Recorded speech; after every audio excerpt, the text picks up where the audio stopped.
আজকে আমি তোমাদের সাথে কাস্টার্ড পাউডার ছাড়াই কিভাবে ফ্রুট কাস্টার্ড বানাবে সেই রেসিপিটি শেয়ার করব।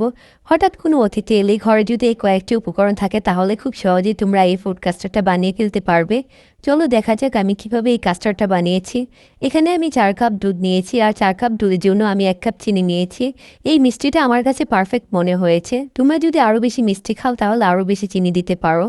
এবার চুলার জাল ধরে আমি অপেক্ষা করব দুধটা বলক আসার জন্য। এই ফাঁকে আমি একটা মিশ্রণ রেডি করে নিচ্ছি। সেজন্য আমি নিয়ে নিচ্ছি 4 টেবিল চামচ কর্নফ্লাওয়ার আর 1/4 চা চামচ ইয়েলো ফুড কালার। এছাড়া আমি নর্মাল টেম্পারেচার থাকা 1/2 কাপ দুধ দিয়ে গুলে নিচ্ছি। এই কর্নফ্লাওয়ারের মিশ্রণটা আমার দুধটা জমাতে সাহায্য করবে। এবার এটা সাইডে রেখে আমি দুধটার মধ্যে বলক তুলে নিচ্ছি। দুধটা যখন এমন বলক চলে আসবে তখন চুলার জালটা একটু কমিয়ে দিয়ে এখানে দিয়ে দিচ্ছি 1 চা চামচ ভ্যানিলা এসেন্স আর দিয়ে দিচ্ছি গুলে রাখা কর্নফ্লাওয়ারটা। কর্নফ্লাওয়ারটা দুধে দেওয়ার আগে অবশ্যই নেড়েচেড়ে নিতে হবে, কারণ এই কর্নফ্লাওয়ারটা নিচে গিয়ে দলা হয়ে থাকে। কর্নফ্লাওয়ারটা দিয়ে সাথে সাথে নেড়েচেড়ে দুধের সঙ্গে মিশিয়ে নিতে হবে, না হলে কিন্তু কর্নফ্লাওয়ারটা দলা পাকিয়ে যাবে।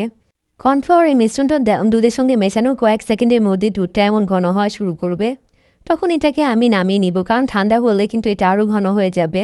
এবার নেড়েচেড়ে এটাকে ঠান্ডা করে নেব, কারণ না হলে উপরে সর পড়ে যাবে। দুধটা ঠান্ডা হয়ে যাওয়ার পরে আমি এটাকে ফ্রিজে নর্মালি রেখে দিব 1 ঘন্টার জন্য।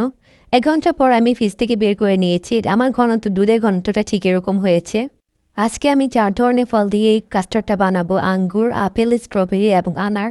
তোমরা কিন্তু তোমাদের পছন্দ মতো ফল দিয়ে এই কাস্টার্ডটা বানাতে পারো। তো এইগুলোকে এরকম ছোটো ছোটো টুকরো করে কেটে নিয়েছি আমি।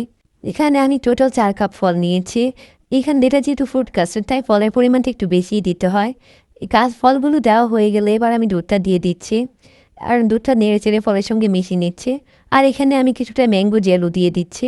এবার এগুলো দিয়ে নেড়ে চেড়ে মিশিয়ে উপরে একটু ডেকোরেশনের জন্য আমি উপরে আর কিছু আনার দানা ছড়িয়ে দিচ্ছি। এই তো আমার কাস্টার্ডটা পুরো রেডি হয়ে গেছে।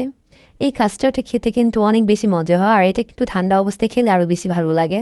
যেসব বাচ্চারা ফল খেতে পছন্দ করে না কিংবা দুধ খেতে চায় না, তাদেরকে যদি এভাবে কাস্টার্ড বানিয়ে দাও তাহলে কিন্তু ওরা খুবই মজা করে খাবে।